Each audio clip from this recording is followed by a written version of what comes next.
The merchant who sold his luck. Long ago, in a quiet valley far from any kingdom, lived a merchant named Arin. People said Arin had the best luck in the region, his shop always busy, his shelves always full, his smile always bright. But what few knew was that Arin guarded a secret he believed made him wealthy. Hidden beneath his counter was a small wooden box, and inside that box rested an old stone coin, worn smooth by time, marked with a strange ancient symbol. Arin did not simply own it. He trusted it. He believed the coin carried luck into his shop, guided customers to his door, and kept misfortune far away. Each morning before opening his store, he would lift the lid, touch the coin, and whisper thanks, as if speaking to the source of his future.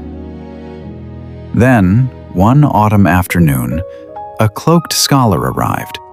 He stepped quietly into Arin's shop, looked once at the shelves, once at Arin, and then directly beneath the counter.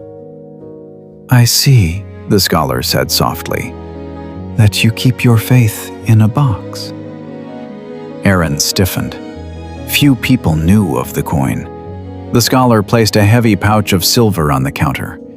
It landed with a deep, certain weight. "Sell me the coin," he said.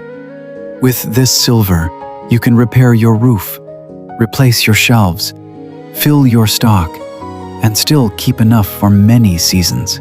Then at the old boards beneath his feet,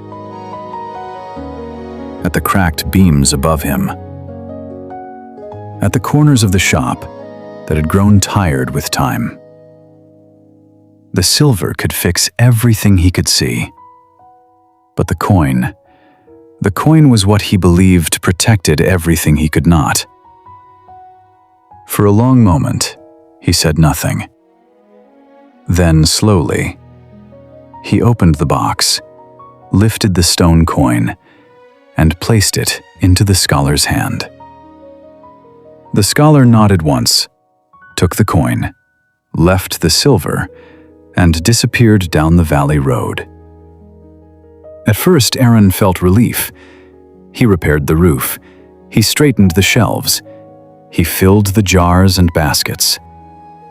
But within days, a quiet fear entered him.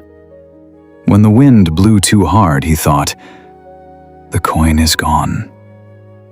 When a customer passed by without stopping, he thought, "The coin is gone."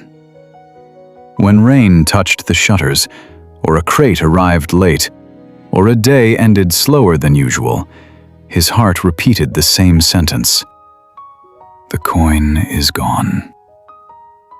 Soon his smile faded. His hands grew uncertain. He greeted people with worry instead of warmth. He arranged his goods with tension instead of care. And the more he feared his luck had left him, the more life in the shop seemed to dim. Then one morning at sunrise, the scholar returned. He stood in the doorway, as though he had never truly gone far at all. Arin rushed to him. "Please," he said, "take back the silver, return the coin. Since it left, everything has gone wrong."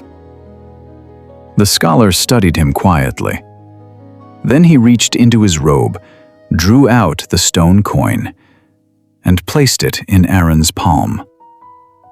Arin held it like a thirsty man touching water. But the scholar did not smile.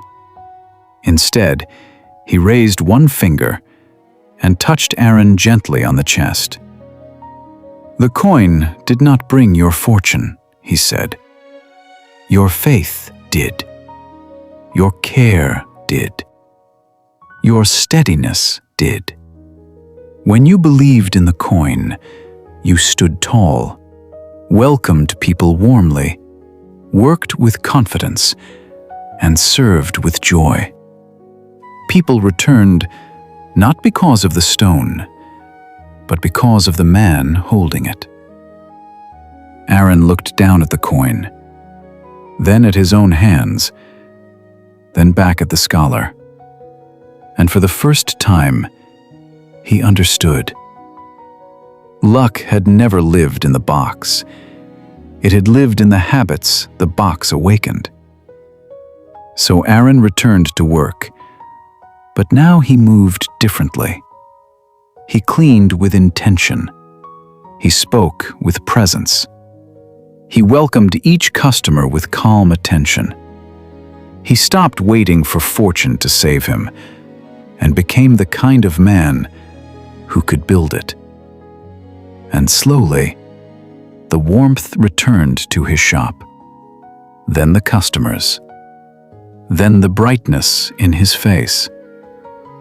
That evening, Arin placed the stone coin back into the wooden box. But this time, he left the lid slightly open. For he no longer believed his future was trapped inside it. And that is why the valley remembered him, not as the merchant who lost his luck, but as the man who learned that luck is not magic. It is mindset.